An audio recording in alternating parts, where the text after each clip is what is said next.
माजी आरोग्य मंत्री राजेश भैया टोपे साहेब आपल्या सोबत आहे. सध्या ते प्रचारात फिरताना आपल्याला पाहायला मिळतात. भैया साहेब काय सांगणार आहेत, कसा रिस्पॉन्स मिळतोय सध्या? चांगला आहे प्रचार सगळा आता संपत आला, त्यामुळे आजची आमची लास्ट आता ही जी प्रचाराची फेरी चालू आहे आणि नक्कीच लोकांचा रिस्पॉन्स चांगला आहे. तर कुठल्याही परिस्थितीत आपल्याला लोकांचं चांगलं सहकार्य मिळेल, परिवर्तन घडेल असं मला विश्वास आहे. आता कामगारी अडचणी समोर येत आहेत, काय सांगणार आहेत?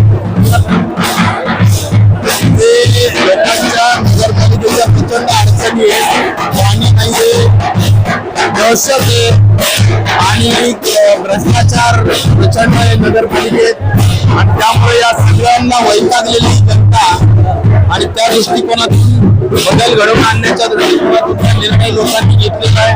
तो मतांमध्ये दिसेल असा मला विश्वास नाही. आमचं बहुमत येईल असा मला विश्वास. निश्चितच आपण पाहिलं